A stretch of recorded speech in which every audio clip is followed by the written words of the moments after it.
तारीख पर तारीख। जी हां, दरअसल अरविंद केजरीवाल को अदालत से अब सिर्फ तारीख ही मिल रही है। असल में सीबीआई ने अरविंद केजरीवाल के खिलाफ आरोप पत्र दाखिल किया था, उस पर सुनवाई होनी थी। इस सुनवाई के दौरान सीबीआई के द्वारा दाखिल आरोप पत्र पर संज्ञान लेने या न लेने के मामले में 12 अगस्त तक सुनवाई को टाल दिया गया। कोर्ट में जैसे ही अरविंद केजरीवाल केस की फाइल आई तो जज ने देखा कि सीबीआई ने आरोप पत्र को सपोर्ट करने वाले डॉक्यूमेंट ही जमा नहीं किए हैं। दिल्ली शराब घोटाला मामले में अपनी जांच पूरी करते हुए सीबीआई ने सोमवार को केजरीवाल और अन्य के खिलाफ मामले में अपना अंतिम आरोप पत्र दाखिल किया। सीबीआई ने पहले इस मामले में एक मुख्य आरोप पत्र और 4 पूरक आरोप पत्र दाखिल किए थे, जिसमें दिल्ली के पूर्व उप मुख्यमंत्री मनीष सिसोदिया, तेलंगाना एमएलसी की कविता और अन्य को भी आरोपित किया गया है।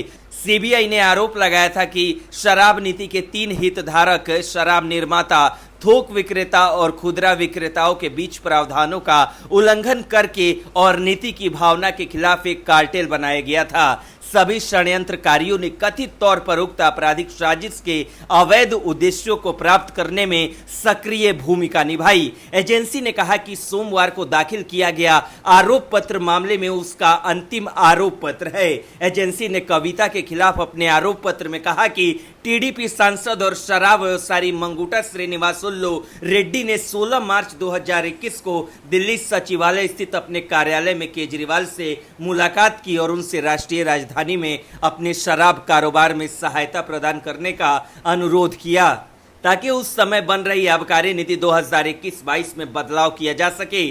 सीबीआई ने आरोप लगाया कि केजरीवाल ने रेड्डी को सहायता का आश्वासन दिया और उनसे कविता से संपर्क करने को कहा, क्योंकि वो दिल्ली की आबकारी नीति पर उनकी टीम के साथ काम कर रही थी। सीबीआई ने आरोप लगाया था कि इसके परिणाम स्वरूप सरकारी खजाने को भारी नुकसान हुआ और साजिश में शामिल लोक सेवकों और अन्य आरोपियों को अनुचित आर्थिक लाभ हुआ। इसके बदले में केजरीवाल ने कथित तौर पर रेड्डी को अपनी राजनीतिक पार्टी आम आदमी पार्टी को धन मुहैया कराने के लिए कहा।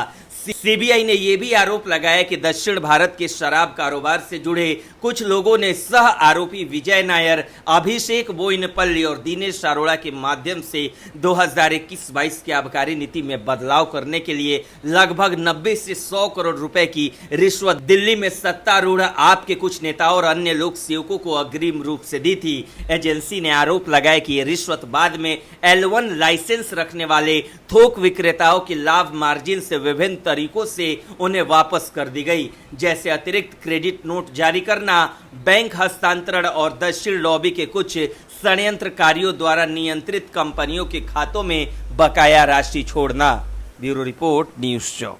दिल्ली शराब नीति से जुड़े कथित घोटाले में मुख्यमंत्री अरविंद केजरीवाल की मुश्किलें बढ़ने वाली है। केंद्रीय जांच ब्यूरो ने दिल्ली के मुख्यमंत्री अरविंद केजरीवाल के खिलाफ 2021-22 की शराब नीति में भ्रष्टाचार की जांच पूरी कर ली है। इसके साथ ही केंद्रीय जांच एजेंसी ने आरोप पत्र दाखिल कर दिया। केंद्रीय जांच एजेंसी की तरफ से 5वें और अंतिम आरोप पत्र में राजेंद्र नगर से आम आदमी पार्टी के विधायक दुर्गेश पाठक, बिजनेसमैन पी शरत रेड्डी, विनोद चौहान और व्यवसायी अमित अरोड़ा और आशीष माथुर शामिल हैं।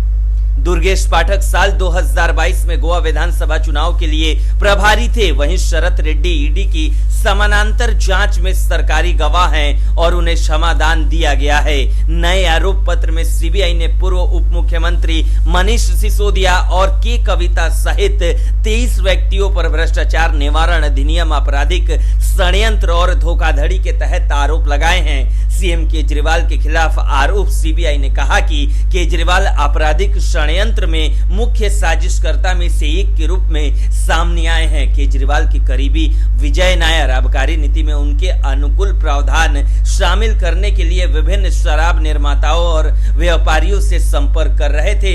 आंध्र प्रदेश के सांसद मंगुटा श्रीनिवासुलु रेड्डी ने मार्च 2021 में केजरीवाल से मुलाकात की। उन्होंने दिल्ली के मुख्यमंत्री से दिल्ली में शराब के कारोबार में मदद देने का अनुरोध किया। केजरीवाल ने उनसे बीआरएस नेता के कविता से संपर्क करने को कहा, क्योंकि वो उनकी टीम के साथ काम कर रही थी। केजरीवाल ने रेड्डी से आपको फाइनेंशियल हेल्प देने को भी कहा था। सीबीआई का कहना है कि इस तथ्य की पुष्टि रिकॉर्ड में मौजूद उस समय के डॉक्यूमेंट मटेरियल से होती है। कविता ने रेड्डी से कहा कि आपके लिए 100 करोड़ रुपए की व्यवस्था की जानी चाहिए, जो मार्च 2021 तक दिए जाने चाहिए। इंडो स्पिरिट्स, जिसमें कविता और रेड्डी के बेटे की हिस्सेदारी थी, उनको दिया गया L1 लाइसेंस सिसोदिया के स्पष्ट निर्देश पर नियमों का उल्लंघन करके दिया गया था।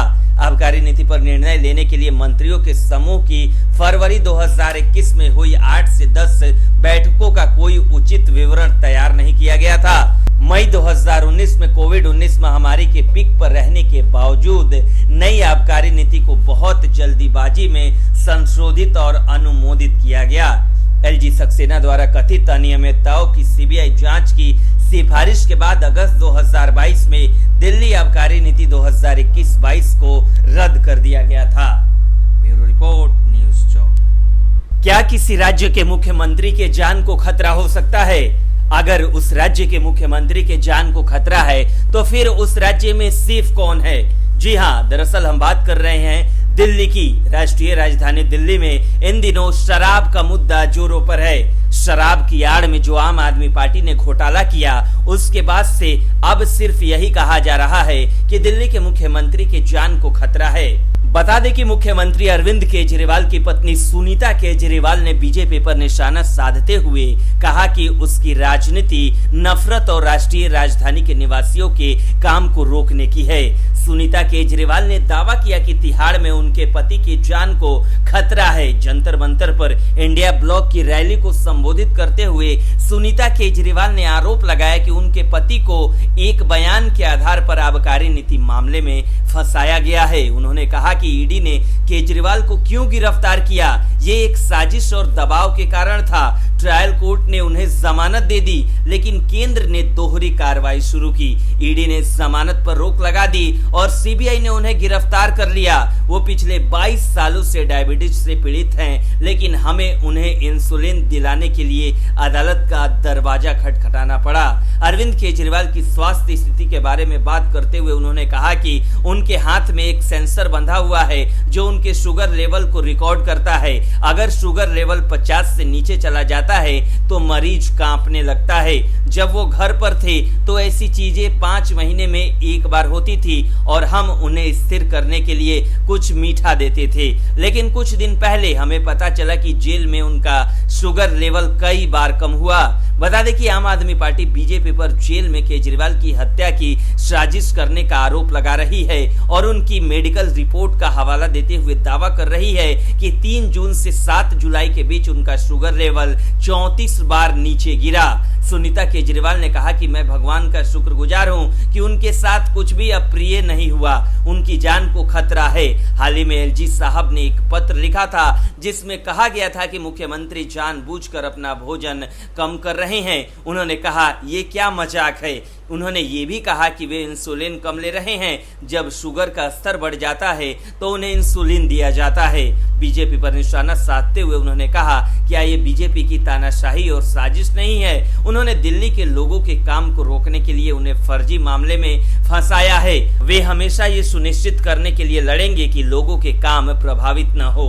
बता दें कि दिल्ली के मुख्यमंत्री अरविंद केजरीवाल जब से शराब घोटाले में फंसे हैं, आम आदमी पार्टी और उनके नेता लगातार सफाई दे रहे हैं कि दिल्ली में कोई शराब घोटाला नहीं हुआ है। लेकिन अब सीबीआई ने कोर्ट में चार्जशीट भी दायर कर दी है। ऐसे में केजरीवाल समेत आम आदमी पार्टी और उनके नेताओं की मुश्किलें बढ़ सकती है। ब्यूरो रिपोर्ट, न्यूज़ चौक।